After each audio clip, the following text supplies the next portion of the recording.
we want to show you how we installed this elongated white picket tile. We're going to show you how we laid it out and planned the installation, how we executed that installation, and then how we got it finished up. If that's something that you'd like to see, of course, just keep watching. We'd also like to invite you to be sure to click that subscribe button, ring the bell to keep updated with our latest videos.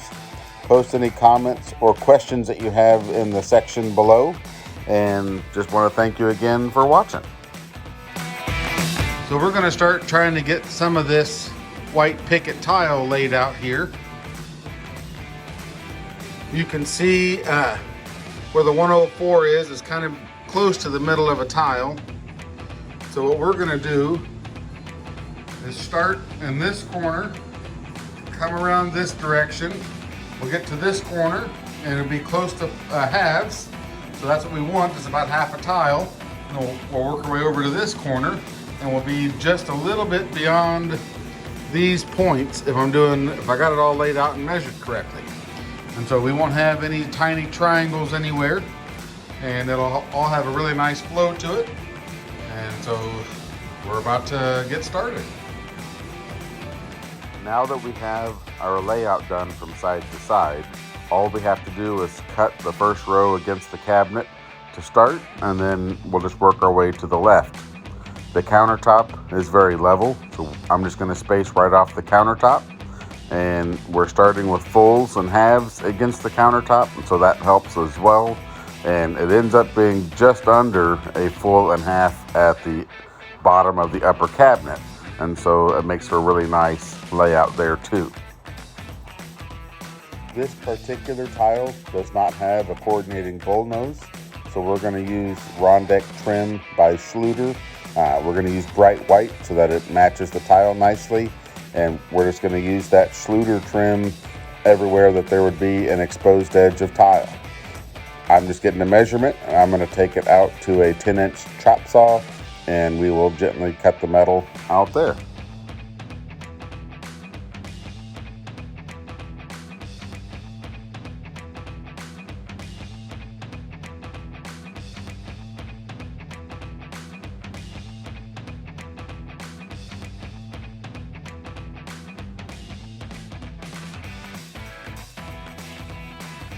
As I get started setting the tile on top of the metal trim, I do just spread some thin set mortar that will help hold the metal in place a little bit. Once I get things really lined out nicely, I like to take a couple of drywall screws and just kind of put barely underneath the metal exactly where I want it, and that will hold the metal nicely. And then I can put just a little bit of pressure, or if I need to space something up or use a wedge shim or something, I'm not worried about the metal falling out of place.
As we get into the corner and we cut the tiles to length, we're going to save our cutoffs for the opposite wall, and that's going to make for a really nice folded corner and keep our pattern intact.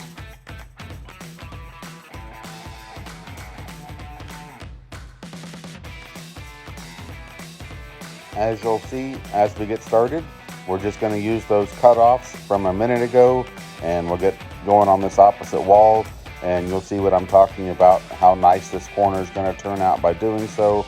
And that's just a pretty simple thing to do, is when you work into a corner, save the piece that you cut off from the opposite wall, especially if the tile has any kind of pattern on it. It makes for a really nice folded corner and doesn't interrupt the pattern of the tile either.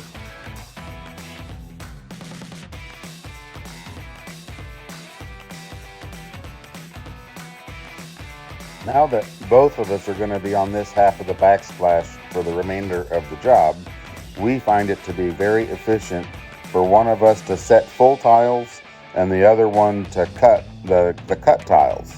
And so as Brent gets around outlets, he usually gets measurements and reads them off, and I mark the tile. And then when we get to fulls, halves, and cutoffs and whatnot, he just again hollers out a measurement, and then I snap and cut it. We found that to be pretty efficient, and it keeps both of us working. So if you have two people working on a backsplash, you can definitely keep two people pretty busy.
We are grouting this backsplash.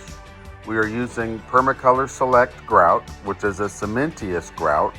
Because it's a cement grout, we're going to leave the joint from the countertop to the tile open. And for that joint, we're going to use 100% silicone color matched to the grout. We use 100% silicone instead of grout because the silicone expands and contracts.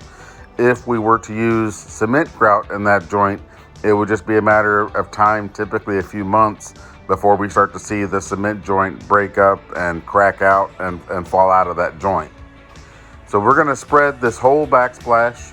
We're going to let it sit for a little while, and then we'll start doing our initial cleaning wipes.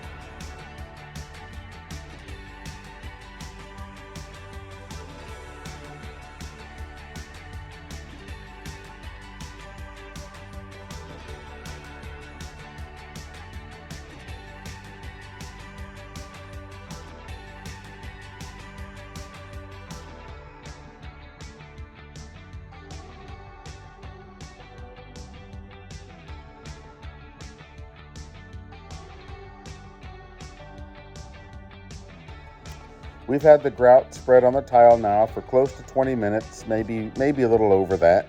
We're going to use a sponge to wipe off the excess grout from the surface of the tile. We're going to make sure that the sponge is as wrung out as we possibly can. We don't want it to have any dripping water. We just need it to be really damp.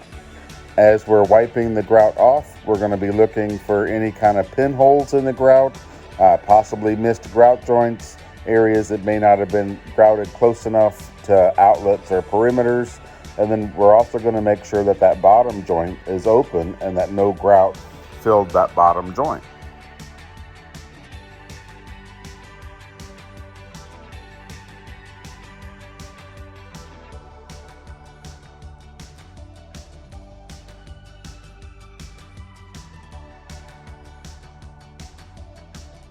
We are going to be replacing all the outlets and switches. We want to make sure to be safe while we do it, so we're going to double check that the electricity is turned off to the fixture. We're going to disconnect the fixture, the outlet, hook up the new outlets and switches, and put the new cover plates on, and we'll getting closer to wrapping this up.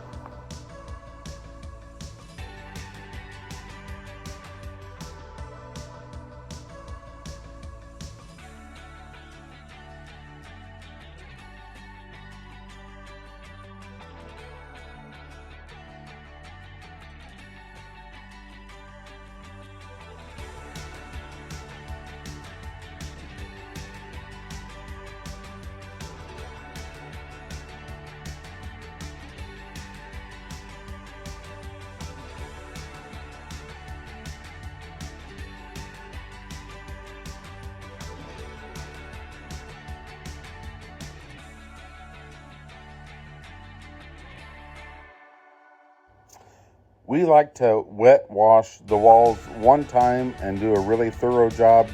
It's still going to leave some haze behind.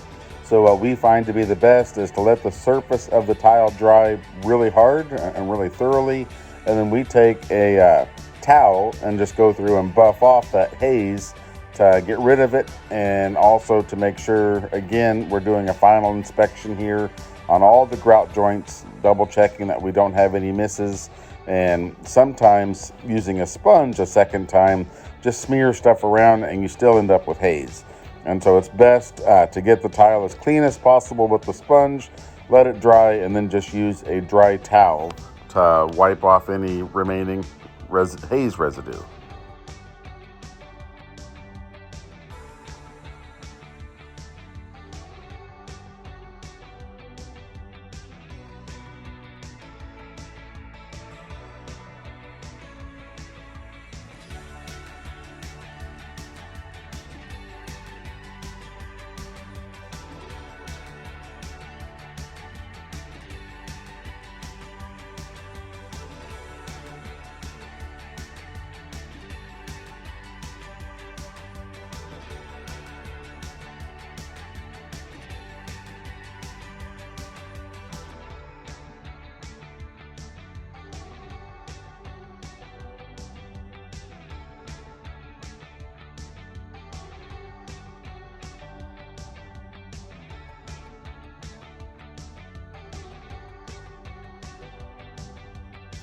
So our tile backsplash is complete. We've got the old splash out, new backer up, new tile up, everything's grouted. We siliconed with color match silicone at the countertop and tile transition. And then again, I know on video the lights have been on a whole bunch, but just as a kind of reminder, the difference that the under cabinet lighting really makes.